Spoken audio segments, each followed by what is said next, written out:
O nosso boa tarde ao nosso seguidor do grupo Biografias Bambuiense. Nós vamos estar aqui entrevistando o Indalécio Álvares Pérez, o Dinho do Indalécio ou o Dinho do Cartório. Dinho, boa tarde. Boa tarde. Boa tarde. Olha, a gente quer saber de você, Dinho, a princípio, como que foi a sua infância, a sua juventude. Se você estudou, é claro, você deve ter aprontado, praticou esporte, trabalhou. Conta para nós a sua infância e juventude, Dinho. Minha infância foi uma infância comum. Infância daquele tempo antigo, como se diz hoje. Não tinha brinquedos eletrônicos, não tinha nada. A gente fabricava os nossos próprios brinquedos. Um carretel, uma argola qualquer. Isso até entrar na escola, no ginásio. Fizemos o primeiro, segundo, terceiro, quarto ano. Depois fizemos o científico. O científico foi uma coisa engraçada porque nunca teve científico em Bambuí. Então nós tivemos que contratar os professores, arrumar o colégio estadual, pagamos os professores do nosso bolso, nós éramos 7 alunos. E foi assim que primeiro científico em Bambuí. Acabou, eu fui estudar em Ouro Preto também, que meu pai estava meio chateado comigo, que eu estava aprontando muita coisa. Então me mandou para Ouro Preto. Lá eu sofri. Lá não tinha papai, não tinha mamãe, não tinha nada.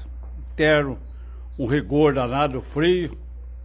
O que era bom lá é a bola, né? A gente jogava futebol, jogava basquete, jogava tudo que tinha que tomar. Para tomar um banho não era fácil, não. Você tinha que estar muito suado para você tomar um banho, que a coisa lá era feia. Voltei, casei, resolvi fazer direitos, porque eu perguntei meu menino, Frederico, ele tinha 4 anos. Falei, Fredinho, o que você vai fazer quando você crescer? O que você quer ser? Ele falou assim, eu não quero nada, que o senhor não estudou nada. E aquilo me doeu demais da conta. Aí eu fui fazer direito por causa dessa frasezinha que ele falou. O senhor não é nada. Então fiz o direito, fiz concurso pro cartório em 65 e estou lá até hoje. Dinho, vamos falar um pouquinho do seu pai. O senhor Indalécio, ele foi um homem admirável, importante para o progresso aqui de Bambuí. Nós até já tivemos a oportunidade de escrever a biografia do senhor Indalécio Álvares Gonzalez, aqui nesse grupo Biografia Bambuiense. Eu gostaria que você falasse um pouquinho sobre o seu pai. Meu pai é espanhol, da Galícia, um lugarejo, chama Ribeiro. Tem no máximo hoje 300 habitantes. Eu já fui lá algumas vezes, onde ele nasceu, onde a minha mãe também nasceu. Ele veio solteiro em 1914. Ele veio trabalhando na estrada de ferro, trocando dormentes. E uma bela noite lá, 2 companheiros dele falaram, vamos matar esse italiano que nós vamos roubar o dinheiro dele. E ele estava ali pro Tapiraí, pro Tigre, naquela região. Aí ele veio embora, veio para Bambuí, falou, não vou morrer não. Aí veio embora para cá. Trabalhou numa padaria do Sr. Colombo, ali quase em frente, onde é hoje praticamente o supermercado. Tá? E voltou em 18 para a Espanha, casou com a minha mãe, perderam 2 filhos, resolveram vir de novo para o Brasil. Para o Brasil não, para Bambuí. Ou ele ficaria na Espanha ou eu viria para Bambuí. Ele gostou demais daqui, não sei, não tinha nada naquele tempo, em 1914, não tinha nem rua aqui, as 2 ruas, né, péssimo estado de conservação, mas ele amou Bambuí. E meu pai foi um homem extraordinário, um educador maravilhoso. E olha uma coisa, ele era analfabeto em 2 línguas, em português e espanhol. Ele não sabia nem escrever em português, nem escrever em espanhol. Mas era um homem extraordinário. Nos educou da melhor maneira que podia educar. E eu tive uns irmãos que não corresponderam a educação que ele teve. Partiram para outra, tudo bem. Mas eu não, eu curti muito meu pai, amava meu pai demais da conta e achava ele, como eu já disse 2 vezes, um homem extraordinário. Amava Bambuí como pouco bambuiense. O que ele pôde fazer para Bambuí, ele fez. Prefeito, precisava de uma coisa, lá vai no Sr. Indalécio. Porque ele é muito agradecido a Bambuí, ele foi cidadão bambuiense, porque tudo que ele ganhou foi do trabalho dele aqui em Bambuí. Ele só comprou um apartamento em Belo Horizonte para a gente estudar lá, meus irmãos estudarem lá. Acabou o estudo, ele vendeu e acabou o assunto. O resto, tudo que ele tinha era dentro de Bambuí.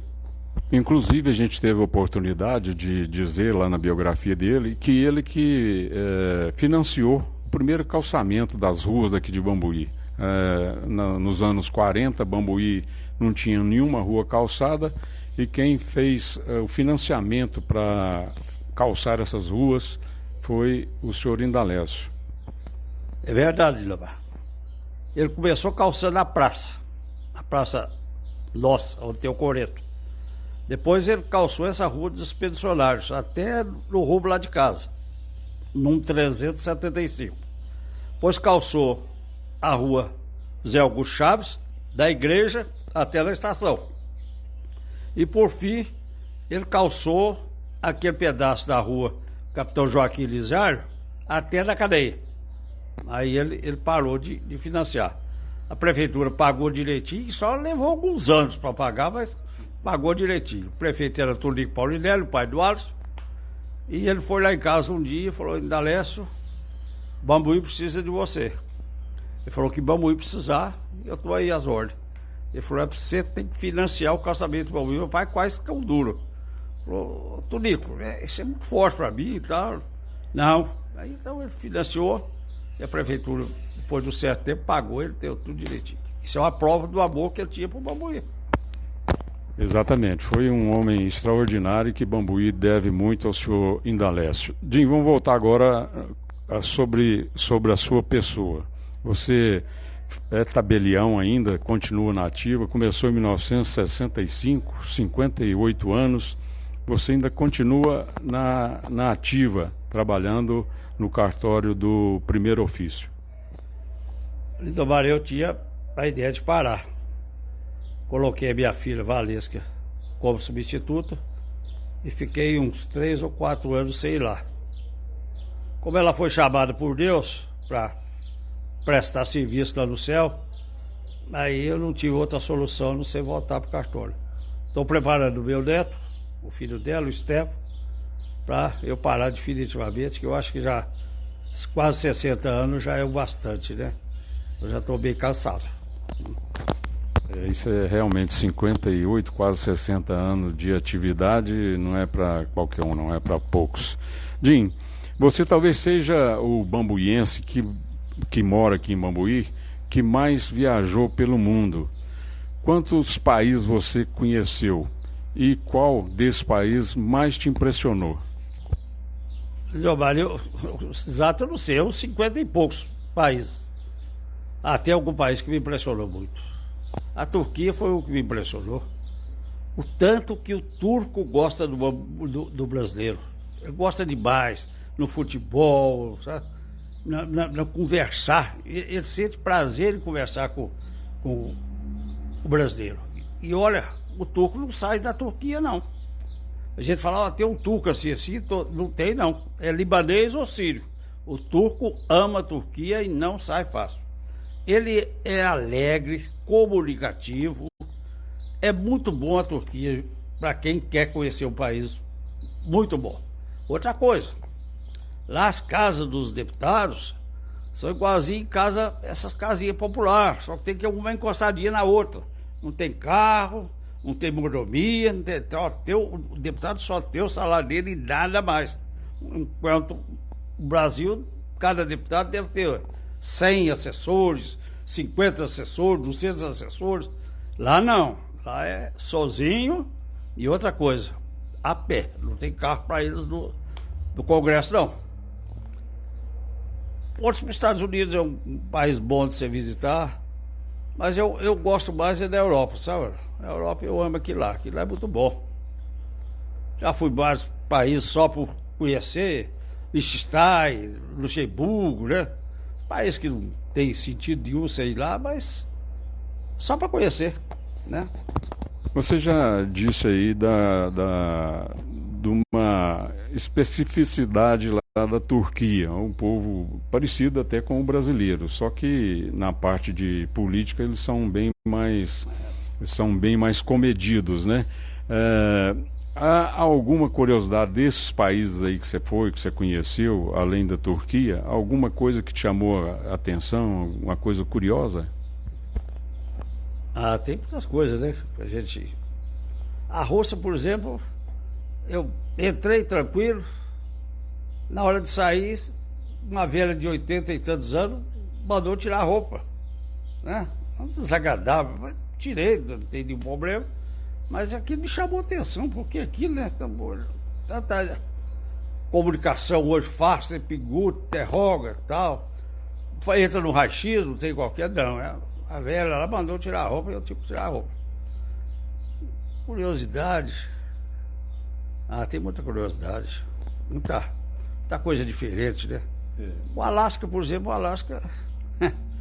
eu fui de tênis no passeio.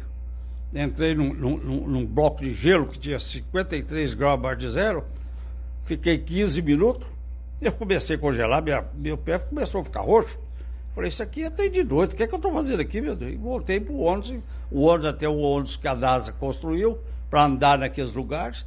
E o ônibus desce cada pirambeira, sobe cada pirambeira, a roda dele o pneu deve ter quase 1 metro de largura, sabe? É um ônibus próprio só para andar naquela região. Mas é uma curiosidade que o idiota do turista sempre, né, tem. Outra coisa interessante, porque eu fui numa casinha lá do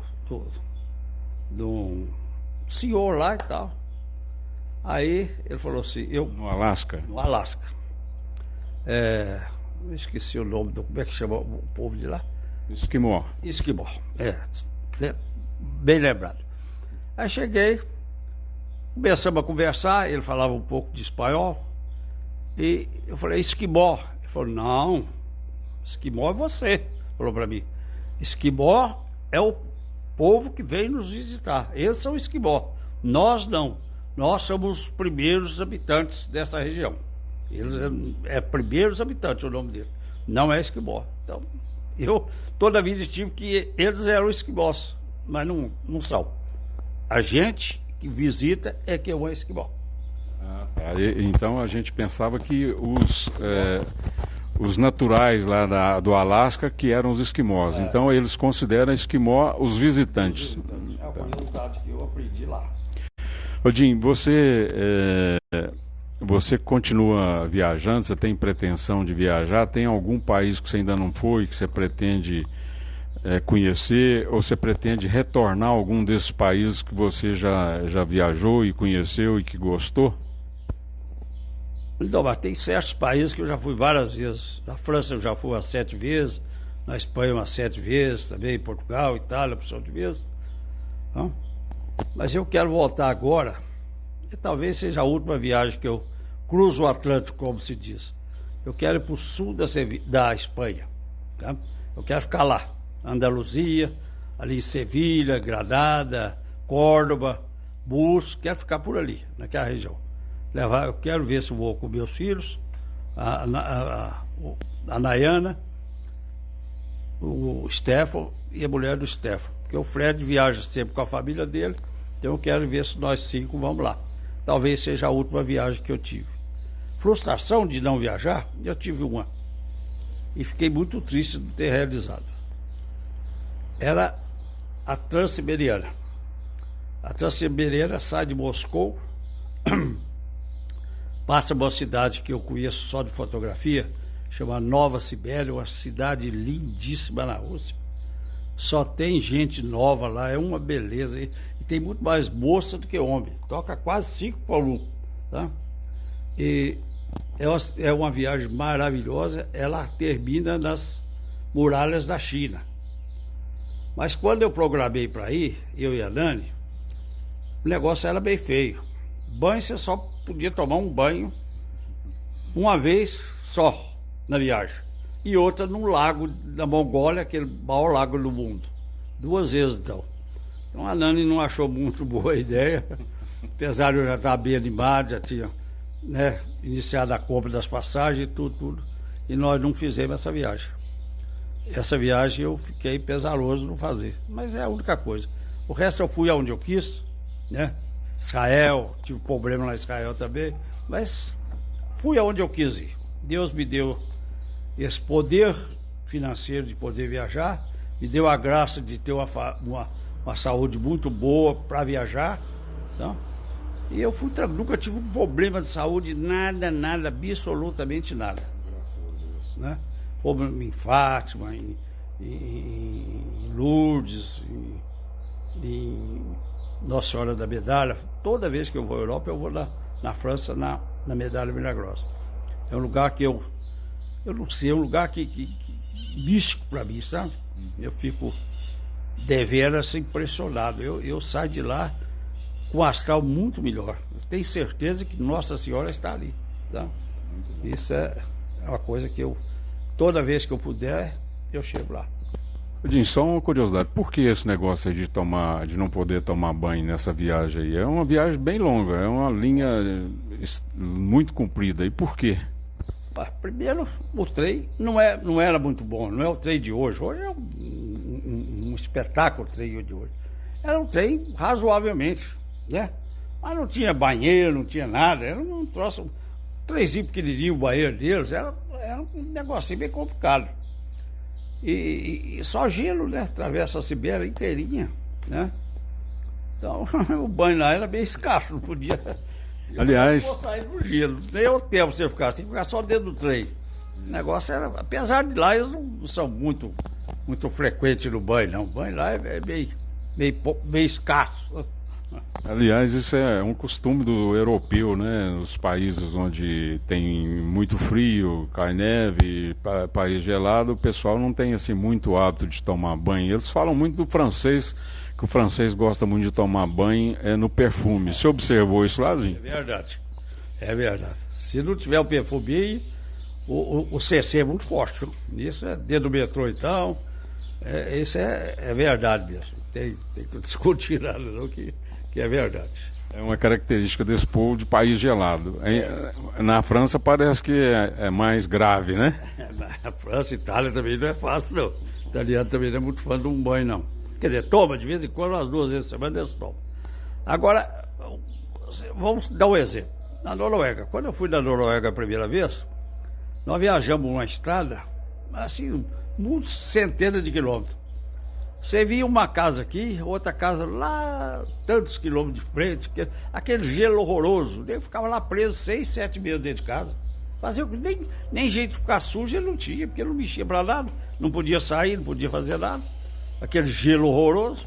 Então, tomar banho não é muito fácil. Não tem muito sentido tomar banho, né? Tirar a roupa, ficar num clima abaixo de tantos graus abaixo de zero. É fácil. Odinho, eu te agradeço aí por esse nosso bate-papo, foi muito bom e agradável, e a gente deixa com você aqui para você dar aí uma palavrinha final aí para o nosso seguidor lá do grupo Biografia Bambuiense a respeito. O seu pai gostava muito de Bambuí. Você também, pelo jeito, ama Bambuí porque você mora aqui, teve a oportunidade de mudar e continua em Bambuí. Verdade. Eu gosto demais de Bambuí, já tive a oportunidade de sair, condição muito boa, mas não. Bambuí é minha terra, nasci, vivi, quero morrer e ser enterrado aqui. Agora, Leobar, você é uma pessoa muito extraordinária para Bambuí. Você é uma pessoa que pesquisa, eu estou vendo você lá pesquisando no meu cartório, achando coisas interessantes para o nosso conhecimento de coisas do nosso passado. Então, você está fazendo a história de Bambuí. Porque, infelizmente, o Brasil não tem história. Você tem uma ponte construída, vai o governador, o prefeito, destrói aquela ponte para fazer outra. Lá na terra do meu pai tem uma ponte, ela foi feita pelos mouros em 800, século VIII. Tem uma outra maravilhosa de lado, mas ela está lá do jeito que foi construída como atração turística. E nós não temos isso, né? Você vê como faz uma praça, o outro vai destrói a praça, faz outra praça. E você, nesse contexto, você é muito importante para Bambuí. Você procura, pesquisa, E o pesquisador é um nome importante, tem que ter muita sabedoria e muita técnica para ser um pesquisador. Porque é muito tempo que você lutando para aquilo, para achar uma coisinha pequenininha, que, né, que modifica muito o pensamento da gente. Você continua desse jeito, continua publicando seus livros, né? E tá até atrasado, você pode publicar mais um rápido aí, né? Certo. Todo mundo... Esse canal que você tem é muito bom e eu que agradeço essa entrevista e continue assim para a nossa felicidade e a história de Bambuí. Muito obrigado. Obrigadinho. A gente está com aquele lema aí, que um povo sem memória é um povo sem história. Então a gente está aí indo direto nas fontes, buscando as informações para levar para o pessoal seguidor do nosso grupo Biografias Bambuí. Um abraço a todos.